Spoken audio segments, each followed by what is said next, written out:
2030 के इस भारत के इस खास कार्यक्रम में आप सभी का स्वागत है। आज हमारे साथ मेहमान जुड़े हैं उत्तर प्रदेश से।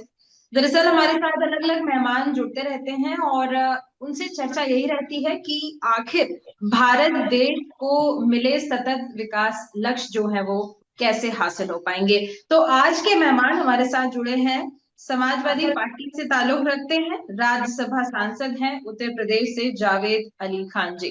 सर बहुत बहुत स्वागत है आपका हमारे इस खास कार्यक्रम। धन्यवाद। जी जी जी। सबसे पहले सतत विकास लक्ष्यों की जब हम बात करते हैं तो एक सवाल हमेशा मेरे जहन में उठता है, वो ये है कि सतत विकास लक्ष्य जो है वो 17 है कुल मिलाकर, लेकिन कुछ ऐसे प्रमुख लक्ष्य हैं जैसे शून्य गरीबी, शून्य भुखमरी और अच्छी शिक्षा व्यवस्था। ये 3 ऐसे बेसिक लक्ष्य हैं जो भारत देश के लिए बहुत अहम है। अब अगर मैं गरीबी की बात करूं तो उत्तर प्रदेश की अगर मैं बात करूं तो आप उत्तर प्रदेश को 2030 तक कहां देखेंगे गरीबी के मामले में?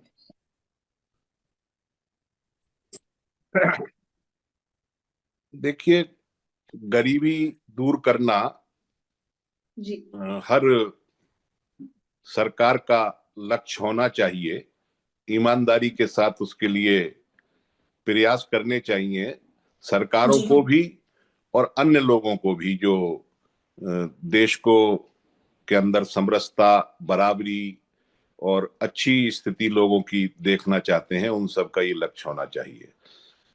सरकारें अपने अपने एंगल से इसके लिए प्रयास करती हैं, लेकिन बदकिस्मती ये है कि सरकारों द्वारा किए गए प्रयास, दावे तो उनके बहुत ज्यादा होते हैं, लेकिन जमीन पर वो इतने अधिक होते नहीं हैं जितने दावे होते हैं।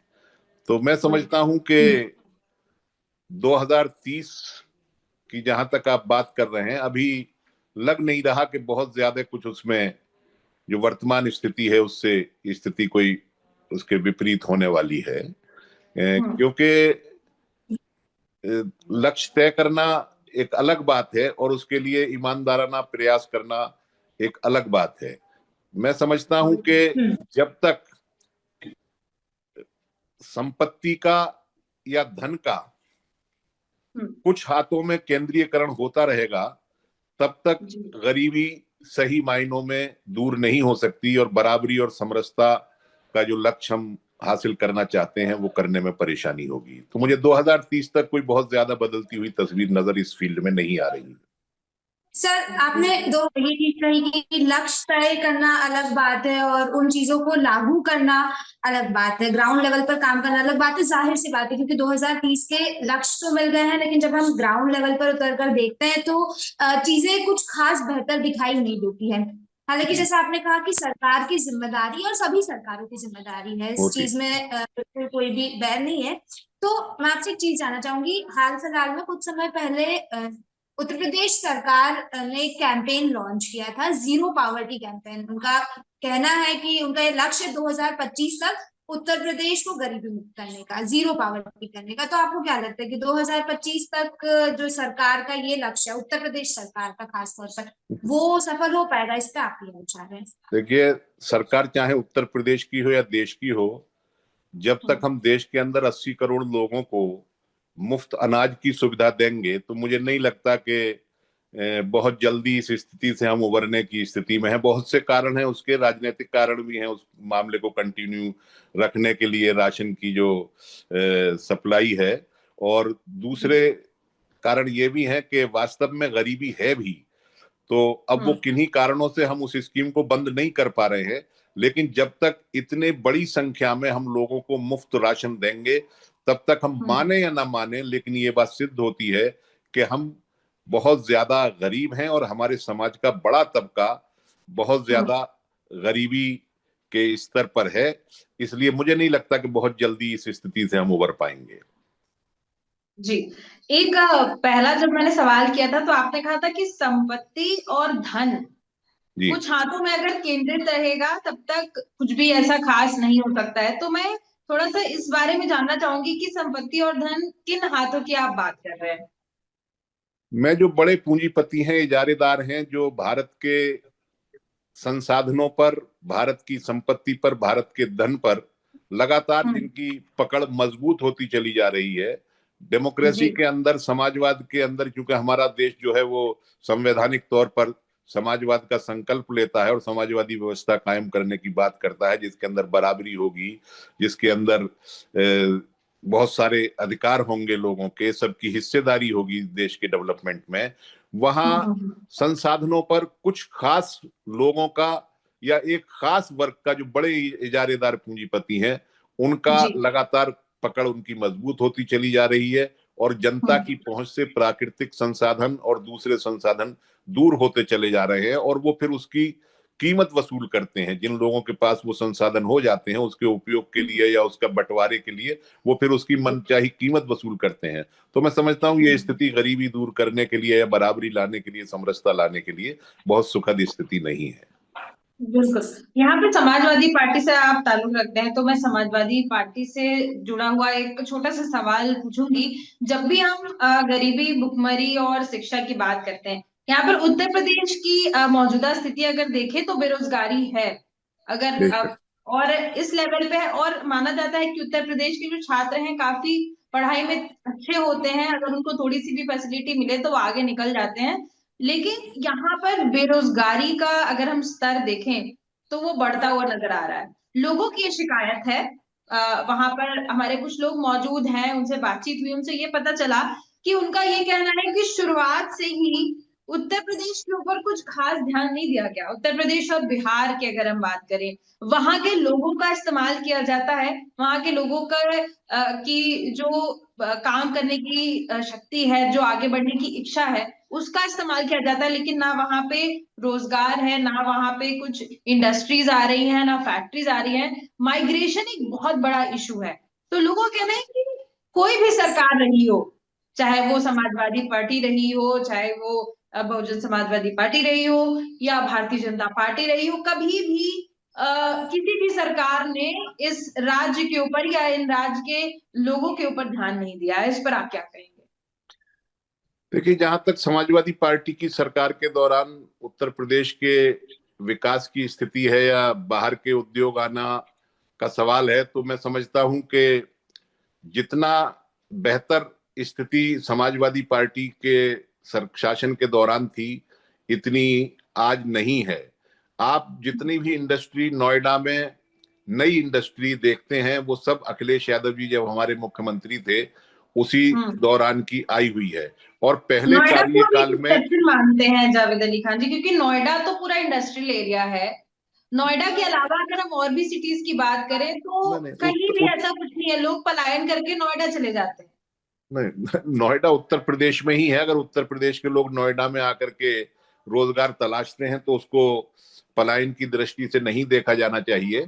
और उत्तर प्रदेश के अंदर अनेक स्थानों पर नए नए उद्योग लगे थे और हमने बहुत कोशिश की थी कि कृषि आधारित उद्योगों को हमारी सरकार के दौरान बढ़ावा दिया गया था। और आज मैं ये कह सकता हूं कि पहले कार्यकाल में, जो वर्तमान सरकार है उसका जो पहला कार्यकाल था, उसमें पूरे कार्यकाल में उन्होंने जितने भी उद्घाटन और फीते काटे थे, वो समाजवादी पार्टी के सरकार के दौरान जो चाहे उद्योग शुरू किए गए हों और दूसरे विकास की गतिविधियां रही हो, उनके ही इन्होंने पहले कार्यकाल में फीते काटे थे। और इन्होंने जितनी भी इन्वेस्टर्स मीट की हैं, उनमें आज तक कुछ भी नतीजा हासिल नहीं हुआ। जब वो मीट होती हैं तब बहुत सारे एमओयू साइन होते हैं बड़े बड़े इंडस्ट्रियल हाउसेस के साथ और विदेशी कंपनियों के साथ, लेकिन वो कहीं नजर नहीं आती है। बस सवाल यही उठता है कि सर देखिए, अगर डेवलपमेंट अच्छा खासा हुआ तो फिर जनता ने चुना क्यों नहीं दोबारा? देखिए, जनता के चुनने के बहुत सारे कारण होते हैं। मैं आपको नाम याद होगा, मणिपुर में एक शर्मिला इलोम है, जो वहां जो कानून लगा हुआ था उसके खिलाफ उन्होंने कितनी लंबी भूख हड़ताल की थी और कितना व्यापक उनके लिए लोगों का समर्थन होता था। लेकिन जब वो चुनाव में गई तो उन्हें 300 कुछ वोट मिले थे एक एमएलए का चुनाव लड़ने के वक्त पे, जबकि बहुत लोकप्रिय वहां की शख्सियत रही थी। तो चुनाव के दौरान बहुत सारे कारण होते हैं, बहुत सारे अब दिल्ली में जब सरकार बनती है या पिछले लोकसभा के चुनाव में जो विपक्षी दलों की स्थिति मजबूत हुई और अकेले भारतीय जनता पार्टी सरकार में नहीं आई, तो भारतीय जनता पार्टी का क्या कहना था? उसका कहना यह था कि भ्रम पैदा कर दिया। तो अपोजिशन में रह करके तो दूसरी पार्टियां भ्रम पैदा करती हैं, तो सरकार में रहने वाली पार्टी किस हद तक भ्रम पैदा कर सकती है वो आप अंदाजा लगा सकती हैं। तो मैं यही कहना चाहूंगा कि चुनाव के लिए बहुत सारे फैक्टर होते हैं, अकेला विकास फैक्टर नहीं होता है। लेकिन सर मेन अगर मैं कहूँ तो फैक्टर तो विकास ही होना चाहिए। अगर बहुत से मुद्दे हो जाते हैं बिल्कुल इस बात से मैं आपकी सहमत हूँ। मैं इस बात से पूरी तरीके से सहमत हूं आपकी कि चुनाव के वक्त विकास को मद्देनजर रखा जाना चाहिए और बुनियादी मुद्दा जो है वो विकास ही होना चाहिए चुनाव का। लेकिन अब ये मंदिर मस्जिद के सवाल कहाँ लेकर के जाएंगे, और फिर जिस तरीके से छोटी छोटी घटनाओं को मीडिया के माध्यम से प्रचारित किया जाता है, जो रस्सी का सांप बनाया जाता है, सांप की रस्सी बनाई जाती है, ये सारी चीजें भी बहुत बस वही है ना कि पार्टियां समझती नहीं है कि जनता को भी एक वक्त पर समझ आएगा। जनता मूर्ख नहीं है, एक बार धोखा हो सकता है, 2 बार हो सकता है, तीसरी बार तो समझ जाएगी जनता, और जहां उनको सही लगेगा उसी डायरेक्शन में जाएगी। जी दामिनी, तीसरी बार में काफी कुछ समझी है जी। काफी बड़ा बदलाव देखने को मिला है हालांकि इस बार सर, और विकास खैर जाहिर तौर पर एक मुद्दा होना चाहिए, और विकास के साथ साथ एक और मुद्दे पर मैं थोड़ा सा लाइट डालना चाहूंगी, शिक्षा। क्योंकि हम अक्सर देखते हैं कि जो चुनाव के पहले प्रचार प्रसार होता है, जो बड़े बड़े वादे किए जाते हैं सरकारों द्वारा, उसमें कहीं भी शिक्षा को उतनी इम्पोर्टेंस नहीं दी जाती जितनी देनी जानी चाहिए। हालांकि एक लक्ष्य हमारा शिक्षा भी है कि 2030 तक भारत देश में शिक्षा का जो स्तर है वो एक बेहतर पैमाने पर पहुंच जाना चाहिए। तो क्या लगता है आज की जो स्थिति है, जिस तरह से शिक्षा मिल रही है युवाओं को, आज के बच्चों को, क्या 2030 तक भारत देश उस लेवल पर पहुंच पाएगा कि लोगों को बेहतर शिक्षा मिल सके? देखिए, मेरा मानना यह है कि शिक्षा का क्षेत्र जो है आजादी के बाद से भारत में प्रत्येक राज्य में, चाहे कोई सा भी राज्य रहा हो, उस पर इतना ध्यान नहीं दिया गया जितना दिया जाना चाहिए था। कारण क्या रहे हैं इसके लिए बहुत लंबी बहस हो सकती है, बहुत लंबी चर्चा हो सकती है, लेकिन मैं यही कहना चाहूंगा कि शिक्षा को प्रायोरिटी पर रखा जाना चाहिए। मैंने शुरू में अपनी बात के कहा था कि लक्ष्य तो हम तय कर लेते हैं, लेकिन उन लक्ष्यों को दोबारा से उनका हम समीक्षा नहीं करते कि हम कितना पूरे कर पाए, कितने नहीं पूरे। मैं 2-3 उदाहरण आपको देना चाहूंगा। जब न्यूक्लियर डील हुई थी तब कहा गया था कि 1924 तक भारत के अंदर बहुत सस्ती बिजली हम जो है नाभिकीय ऊर्जा से पैदा करेंगे, यूरेनियम खरीदने के लिए हम समझौता करना है, बहुत अच्छी, और 2024 तक हम यूरेनियम इस्तेमाल करेंगे और 2024 के बाद हम थोरियम पर चले जाएंगे। जब न्यूक्लियर डील हो रही थी 2008 की मैं बात कर रहा हूं, और 2024 तक सबको बिजली मिल जाएगी, बहुत सस्ती मिल जाएगी।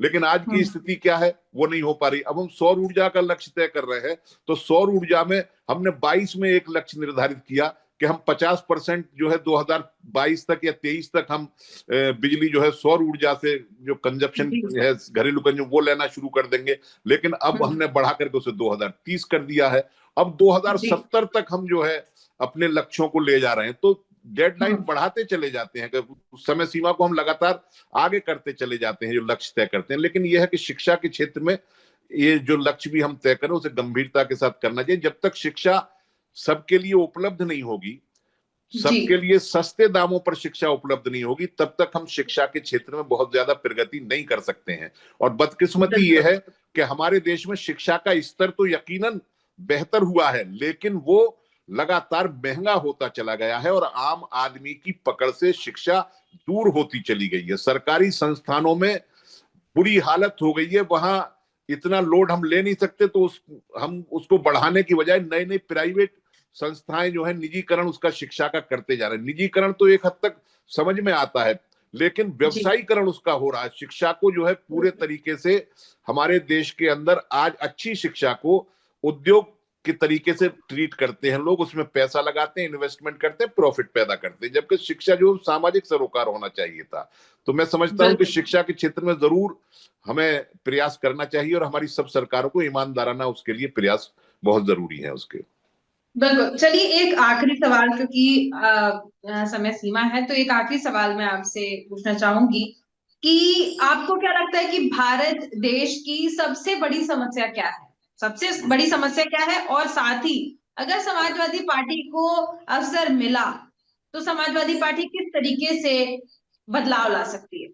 देखिए, मुझे लगता है कि भारत के अंदर, मैंने जैसे कहा कि संसाधनों पर कुछ लोगों का कब्जा है और सबकी भागीदारी देश के विकास में समाज के सभी वर्गों की नहीं है। ये एक बहुत बड़ी समस्या है। बेरोजगारी और शिक्षा के जो सवाल हैं वो बहुत महत्वपूर्ण हैं, लेकिन वो बगैर सब लोगों की बराबर भागीदारी के देश को आगे बढ़ाने में और देश को मजबूत करने में सबकी बराबर भागीदारी होनी चाहिए, और सबका प्राकृतिक संसाधनों पर और देश के दूसरे संसाधनों पर सबका बराबर का हिस्सा, जितनी उनकी संख्या उसके हिसाब से होना चाहिए। तो वो काम करना चाहिए। मैं निश्चित रूप से इसको जातीय जनगणना की तरफ अपनी बात को लेकर के जाना चाहूंगा। जब जातीय जनगणना होगी तो हमें पता चलेगा कि समाज में कौन वर्ग कितना है, कितना लाभ ले रहा है, कितना योगदान दे रहा है। वो प्रयास करना चाहिए कि लाभ भी बराबर बटे और रेस्पॉन्सिबिलिटी जो देश के विकास के लिए वो भी बराबर हो। इसके लिए तो जातिगत जनगणना आपको नहीं लगता कि कहीं ना कहीं सही नहीं है भारत देश के लिए? ऑलरेडी देख रहे होंगे आप कि जाति को लेकर कितना विवाद है भारत देश में। अगर ये पता चल जाए कि इस पर्टिकुलर जाति के लोग ज्यादा है, जितनी भी इस वेलफेयर, पर्टिकुलर जाति के लोग कम है, तो कहीं ना कहीं वो आपसी जो सामंजस्य भी बना हुआ है वो भी नहीं बना रहेगा। जितनी जितनी वेलफेयर स्कीम है सब जाति आधारित है हमारे देश के अंदर है। और जो सरकार ने कुछ नया काम किया, आर्थिक आधार पर जो आरक्षण दिया, वो भी एक तरीके से जातिगत आरक्षण ही है।